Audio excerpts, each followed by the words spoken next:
Sir zero FIR అనేది ఎప్పటి నుంచో ఉంది ఐపీసీ నుంచి సిఆర్పిసి, కానీ ఇప్పుడు కొత్త చట్టం తీసుకొచ్చిన తర్వాత జీరో ఎఫ్ఐఆర్ అనేది, అసలు జీరో ఎఫ్ఐఆర్ అంటే ఏంటి, అసలు ఏంటి సార్ అది? జీరో ఎఫ్ఐఆర్ అంటే కనుక మీకు ఇప్పుడు మన అఫెన్స్ ఎక్కడో జరుగుతుంది, జరిగిన తర్వాత అక్కడ మనకి హైదరాబాద్లో అఫెన్స్ జరుగుతుంది, అక్కడ వెళ్తే మనం మర్డర్ చేసేస్తారు, పోలీస్ స్టేషన్కి వెళ్ళే పరిస్థితి లేదు. కాబట్టి రిపోర్ట్ ఇవ్వడానికి అవకాశం లేదు. అక్కడ భయపడి మనం ఊరు పారిపోయి వచ్చేస్తాం, బెదవాడ పారిపోయి వచ్చేస్తాం. బెదవాడ పారిపోయి వచ్చేస్తాం, రిపోర్ట్ ఇచ్చామనుకోండి ఇంతకుముందు పోలీస్ స్టేషన్లో, వాళ్ళు ఏమంటాడు, ఈ కేసు మాది కాదు, మాకు ఇక్కడ లేదు, కాబట్టి మీరు హైదరాబాద్ వెళ్ళి రిపోర్ట్ ఇచ్చుకోండి అంటాడు.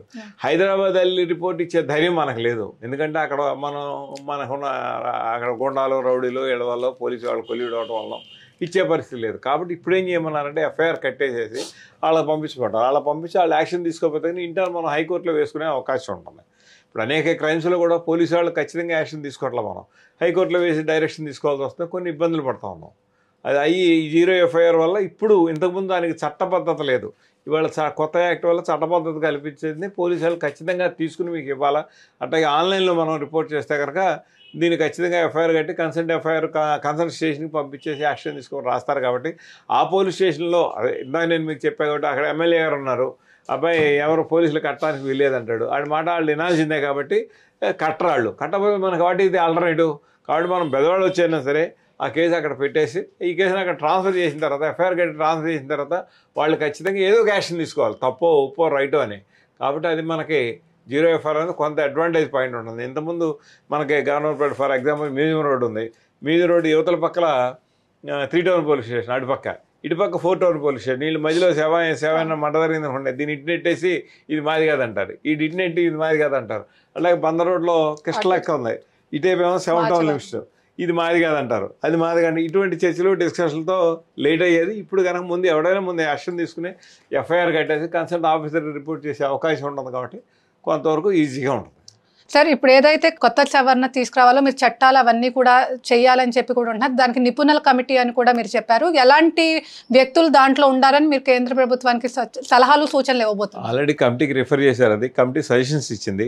ఆ కమిటీ ఇచ్చిన డిస్కషన్స్ కూడా ఇంతవరకు పార్లమెంట్లో ప్రవేశపెట్టడం కానీ దాని మీద యాక్షన్ తీసుకోవడం కానీ. అంటే ఆ కమిటీలో అసలు సభ్యులు అంటే గతంలో ఇప్పుడు ఎన్వి రమణ గారు ఉన్నారు, రిటైర్ అయిపోయిన కొంతమంది న్యాయవాదులు ఉన్నారు, వాళ్ళ సలహాలు సూచనలు తీసుకోవాలని చెప్పి వాళ్ళకి ఏమన్నా మీరు రిఫర్ చేస్తారా? డెఫినెట్గా రిటైర్డ్ అయిన జడ్జిలు కొంతమంది, అలాగే ప్రాక్టీస్ చేసే న్యాయవాదులు కొంతమంది, లేకపోతే కనుక ప్రాక్టికల్గా కోర్టులో ఏం జరుగుతుందనే విషయం తెలియదు. పబ్లిక్ ప్రాసిక్యూటర్ కేసులు చేసేది, క్రిమినల్ కేసులు చేసేది ఎవరు, గవర్నమెంట్ తరఫున చేసేది పబ్లిక్ ప్రాసిక్యూటర్లు, ముద్దాయిల తరఫున చేసేది న్యాయవాదులు, జడ్జిమెంట్ ఇచ్చేది జడ్జిలు. వీళ్ళు ముగ్గురు కూడా తీసుకుని ఒక కమిటీకి తీసుకుని దానిలో కొంచెం ఎమినెంట్ పీపుల్ని తీసుకుంటే కనుక బాగుంటుంది. అది తీసుకోకుండా ఓన్లీ లా కాలేజీ ప్రిన్సిపాల్ని, యూనివర్సిటీ ప్రొఫెసర్ని తీసుకుని చట్టాలు తయారు చేస్తే కనుక ప్రాక్టికల్గా చాలా ఇబ్బందులు వచ్చే అవకాశం ఉంది. కాబట్టి వాళ్ళందరినీ కూడా వీళ్ళందరినీ తీసుకుని సలహాలు తీసుకుని ఒక కమిటీ వేసి మళ్ళీ దీన్ని కులంకషంగా చర్చించి ఒకసారి పార్లమెంట్లో పాస్ చేయడం మంచిదని నా ఉద్దేశం. సరే, అదేవిధంగా ఇప్పుడు మీరు ఇండియన్ లాయర్ అసోసియేషన్కి కూడా మెంబర్గా ఉన్నారు, జనరల్ సెక్రటరీగా ఉన్నారు. ఎంపీలని ఇప్పుడు ఎవరైతే ఉన్నారో మనకి టీడీపీ ఎంపీలని ఏమైనా కలిసి వినతి పత్రం ఇచ్చి దీనిపై ఏమన్నా యాక్షన్ తీసుకోబోతున్నారా? అసలే దీనిలో టీడీపీలో ఇక్కడ లోకల్లో చేసే పరిస్థితి లేదు. అసలు ఆల్రెడీ సుప్రీంకోర్టులో క్వాష్ ఈ చట్టాలు మూడింటిని రద్దు చేయమని, చర్చలు జరగలేదని, కరెక్ట్గా లేవని చెప్పి సుప్రీంకోర్టులో రిట్ పిటిషన్ పడేశారు. రిట్ పిటిషన్ పెండింగ్లో ఉంది. కాబట్టి ఇప్పుడు ఏది చేయాలన్నా కూడా వీళ్ళకి మెజారిటీ ఉంటే తప్పితే ఇప్పుడు మన ల్యాండ్ టైటిలింగ్ యాక్ట్ ఉంది, జగన్మోహన్ రెడ్డి గారు ఉన్నప్పుడు ల్యాండ్ టైటిలింగ్ యాక్ట్ పెట్టాను, ఇది నా బిడ్డ, నేను చాలా కష్టపడి సాధించానని చెప్పి వేసుకున్నాడు ఆయన. చివరికి ఏం చేశారు, చంద్రబాబు నాయుడు గారు గవర్నమెంట్ రాగానే రద్దు చేసి అవతల పారేశారు. అంతకుముందు సెంట్రల్ గవర్నమెంట్ రికమెండ్ చేసినారు, ఇది అన్నారు. అట్లాగే కొత్త గవర్నమెంట్ ఏమైనా మారుంటే కనుక బహుశా దీన్ని కాంగ్రెస్ గవర్నమెంట్ అధికారంలోకి వచ్చి ఉంటే కనుక దీన్ని రద్దు చేసి ఉండేవాళ్ళేమో బహుశా. బట్ ఇప్పుడు ప్రస్తుత గవర్నమెంట్లో అయితే అది మారే పరిస్థితి లేదు. కాబట్టి ఆ కమిటీ చేసిన సిఫార్సులు లేదా కొత్త కమిటీ వేసి మళ్ళీ ఒక్కసారి కులంకషంగా చర్చించి ఏమైనా మార్పులు చేర్పులు వస్తాయి.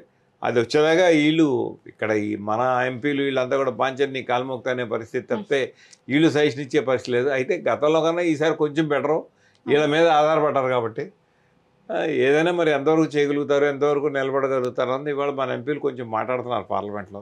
శ్రీకృష్ణదేవరాయలు కానీ వీళ్ళు కానీ నిన్న మాట్లాడడం చూశాను, లేడీ ఒక ఆవిడ కానీ చక్కగా మాట్లాడడం జరిగింది. ఇదివరకు మీద పార్లమెంట్లో రాజీవ్ గాంధీ గారు కూడా, మన రాహుల్ గాంధీ గారు కూడా గట్టిగా మాట్లాడడం మనం చూసాం. బట్ ఇదివరకులాగా పార్లమెంట్ ఉండదు అనేది మాత్రం ఖచ్చితమైన విషయం. ఎట్లా ఉండదు చూడాలి.